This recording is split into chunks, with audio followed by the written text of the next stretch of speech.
Okay, Sophia, thank you so much for taking some time to chat with me and share your thoughts about financial literacy. We talked about, some of this before, and I was like, I want everyone to hear what you think. Yeah, So, yeah, of course, my pleasure. Thank you so much for giving me this platform. yeah. So I wanted to first just ask you what you and your friends and peers, how you think about financial literacy. Is that something that comes up and like, yeah, how do you approach financial Yeah. literacy? So I definitely think it's apparent sort of in the background of our minds or sort of in the way we navigate. A lot of my friends and I were, just fresh out of college and we're just entering into our first jobs. So we're making a little bit of money and we're trying to navigate how to balance a budget or balance saving and spending and all those sort of logistics. But when I talk with my friends, a lot of us feel as though we've never really learned the proper tools or been able to find a trustworthy platform for us to say, um, or to even know like how to begin doing that, right? Like how to begin saying, oh, I want to set this goal of saving up for an apartment so I can move out of my parents' house, which then leads me to saving up to maybe buy a condo or buy a house. And a lot of us are just like, I don't know how to do that. Even the fundamentals of like budgeting for groceries or budgeting, like your wants versus your needs. I think a lot of us had never really learned that and we're sort of thrown into the deep end. So it's been a little bit of like it's an uphill battle and it's a little bit of a learning curve. And we're all, myself included, aware that it's necessary, but not aware of how to get there. Yeah, and one of the challenges, I mean, I'm a ways ahead of or further beyond that, and it's still whenever you don't learn early on, it becomes more and more challenging as you go. Like Yeah. it becomes this thing of like, oh, I'm not sure how I'm going to do Yeah. it, and so you kind of just hope for the best for a Exactly. lot of people. You're Yeah. winging it. You're just like, I'm gonna wing it. I'll figure it out. Yeah. Exactly. Do you learn like where do you go if you were to say, okay, I'm gonna figure this out, like where do you go for trustworthy For information the with? most part, I go to my parents or I Mhm. go to family friends who I know are maybe in the financial industry, like maybe they're accountants or maybe they're just really good at managing their money or creating a budget or those sorts of things. Because for me, I it's kind of weird. It's like I've grown up in this completely digital age, so you'd think I can like navigate the internet and figure out who to trust.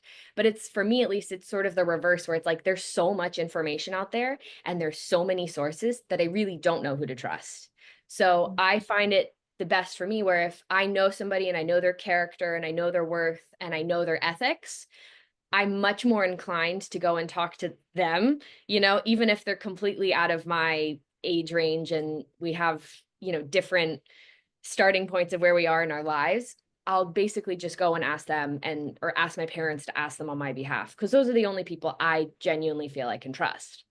Yeah, I think that's so interesting that we have so much information that it becomes more of a barrier in some Yeah. ways Or to like a actually burden. consume it. It Yeah. kind of feels like a burden. And I'm like, I know that all these things should not be a burden. Like maybe they can be a little tricky to navigate, but they shouldn't feel like a burden. Yeah.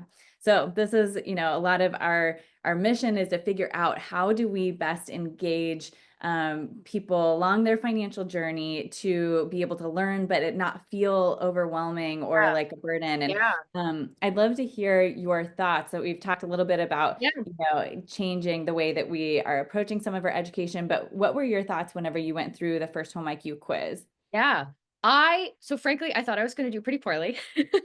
It was sent to me by a family friend who said like, "Hey, just check this out. I think it's really interesting and it's for your age group. So give it a shot, see what you're going to do." And my immediate text message back to them was, "Oh man, I'm probably going to do really bad, but I'll take it anyways just to see where I am." And I was genuinely surprised. I got I think an 80%, so I was pretty pumped with myself.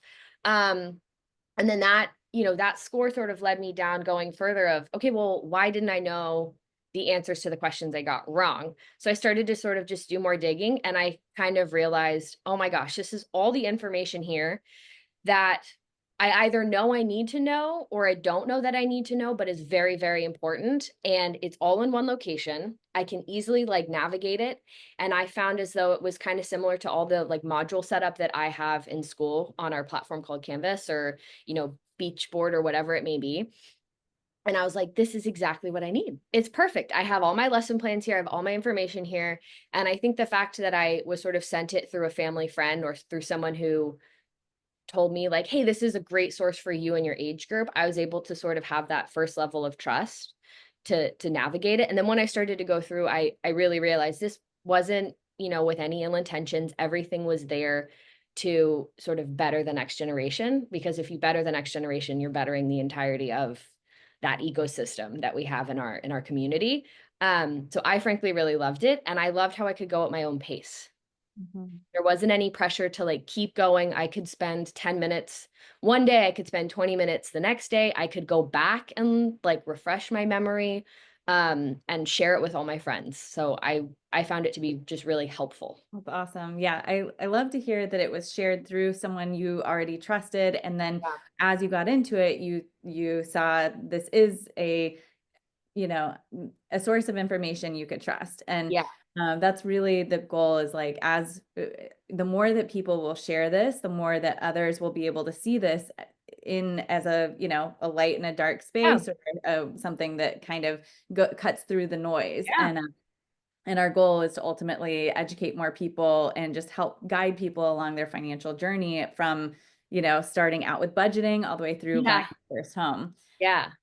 So just to kind of close out, knowing that you have a education background in engagement and experience design and things like that, I would love to hear you just talk a little bit about how especially younger generations are thinking about or experiencing consuming information, and going through that kind of experiential design.